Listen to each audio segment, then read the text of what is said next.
we open up the sacred space, calling in the energy of the universe of el todo. The energy that connects us all to everything and anything. I call on your energy to be here with us right here, right now.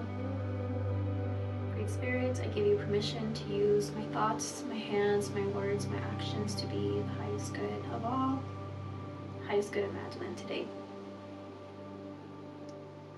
I call on my higher self to step forward and my ego to step aside. Calling in Madj's spirit guides, angels, and ancestors who are whole and healed. I welcome any messages that are meant for the highest good and the collective good. My hope is that more people that need this medicine, this healing, have access to it. It has transformed my life completely, and would love for more people to partake in this medicine and use it with a lot of respect, use it with a lot of integrity. I think as a person of color, I fear that this industry will be privatized and that these indigenous practices will not be recognized for how powerful they are and how essential they are for community.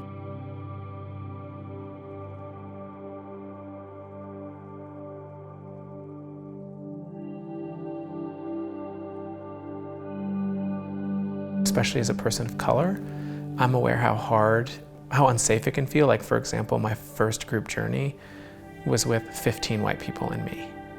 And I was lucky that the medicine didn't take me into the difference between us. It took me into the commonalities across us.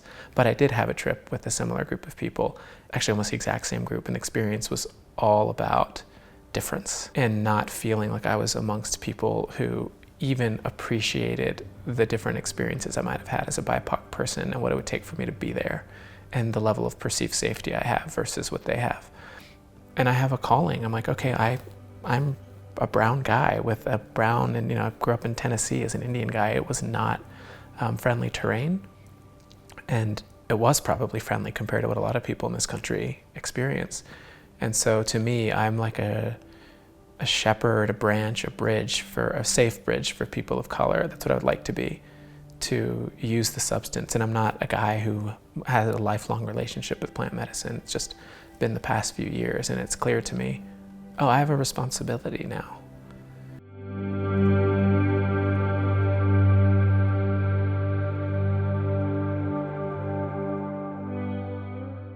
Majority of the people that were going towards the medicalized route, not everyone could access that because it was thousands of dollars for a session. So we were trying to initiate that we want to keep this within community. We didn't want to have it to be medicalized.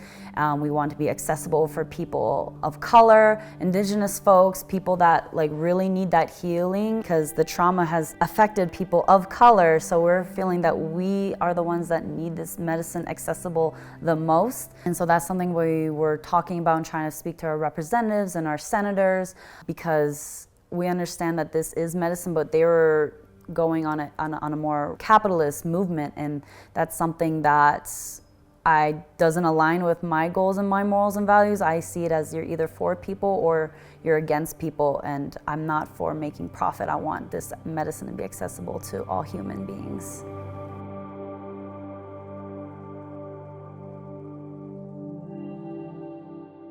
To be frank, Black folks, we're very skeptical about shit, especially when it comes to drugs, because we've had our families torn apart from this. We don't have this sort of Woodstock, beautiful fairy tale hippie thing to feed off of. A lot of what we have is violence and pain and, being locked up. So the fact that I was with 9 Black folks spoke a lot just about where we are as a community. Having access to these medicines is allowing us to do ancestral healing.